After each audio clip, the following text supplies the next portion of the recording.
There's a term that we used to use a lot, and it's sort of gone away, but it still means so much. It's called GPP, General Physical Preparedness. It's a big umbrella because it can encompass your health, your wellness, and your fitness. But I want to show you how so many conversations, when we add sports preparation, neglect the general and go right for the specific. What will make my kid a better baseball player? How can I become a triathlete? And these are all strategies that help you learn a sports skill. And when a coach gets hold of you, the sport ends up being the relevance. Meaning, if you're having success, the sport's pretty saying you're doing the skills right. How do we get there? We got drills, we got skills, we got compressed competition and specific situational awareness. That's what coaching does to upgrade your technique, your skill, your tactics. But so many times the question starts here, and then we assume general physical preparedness. There is no time on earth where we can ever assume that less than now. When we've seen physical standards erode in the military, meaning what used to be considered unfit is now assumed fit because we can't get enough people to serve. And when kids pick a sport they like, they assume that all they need is a skill, but if a kid can't even do a push-up or a pull-up, the skill is not really going to be planted in fertile soil. So let's get back over here for a minute and say health is basically your vital signs, okay? And if you're running a fever, if you're not having a good day, if you got low back pain, this is not a day to chart your future in sports success. This is a day to get you healthy. And so by all practical purposes, if your health vitals aren't where they need to be, you're not ready yet. And you could just be dehydrated and you'll be ready in 2 days. Or you could just be under-rested and you'll be ready in a day. Or you could be broken pretty bad and you may just spend 2 weeks to 2 months getting ready. I know that sounds like a sentence that you shouldn't have to undo, but you won't do well if you move forward ignoring the pain. How do we know? Statistics say so.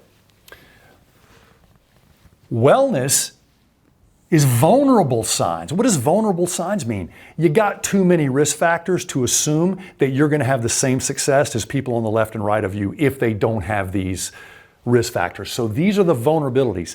The environments we pursue, like football, triathlons, competitive tennis, they all have unique threats. But it's the vulnerabilities that you bring to the thing that don't get focused on sometimes. So we fix your GPP and then we add the sport, and that's where we see durability and performance find a really happy place, and they exist together there. The last one is fitness. Adaptive signs. So vital signs, vulnerable signs, adaptive signs. If your endurance isn't enough, you didn't do enough work over the summer to play soccer this fall, then you didn't adapt yourself, but there was no reason you couldn't, especially if your health was good and your risk factors were managed. But you're going to have to do a lot of conditioning in a little amount of time, and that's the way most kids show up for their high school tryout. They're not conditioned. It's got nothing to do with the sport. So, you're either not ready to do the thing, you're going to have elevated risk in the thing, or you're going to have a lot to do in a short amount of time. Therefore, we should all consider the GPP we're bringing to the next thing. And if your only sport is fitness, then you got no excuse for not having your GPP packed away in all the different corners that we can measure it. And we measure it at 3 different levels, as I said, health, wellness, and fitness, and they all got to be good enough. One of the people I'm a fan of is Tim Ferriss, and I love the way he deconstructs and reconstructs things. And I was very honored when he called me to do a book chapter, I think the longest book chapter in that book, The 4-Hour Body. And what Tim and I were discussing was GPP exercises that I had used from everything from special ops to all my pro sports to my low back pain patients and a lot of people in between. Because these exercises create huge amount of neural networking between the way you move, balance, bend, and twist. And they also expose the things that movement screens expose. Left-right asymmetries, poor mobility, poor stability.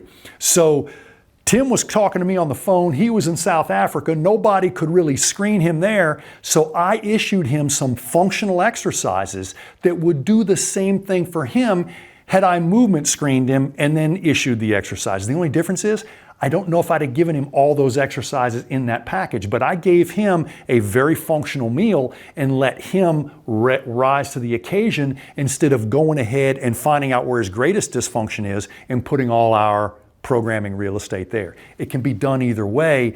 I think doing both at the same time gives you a quick feedback loop. So as we start taking physical training, physical rehab, physical preparation into specific environments, whether they're tactical or sports or whatever the next thing you want to do is, if you leave this behind, you will miss the lesson that we've been trying to teach for 20 years. We've got more sport-specific information than we've ever had, and we're pulling from one of the smallest athletic and fit pools we've ever had because nobody knows what GPP is anymore.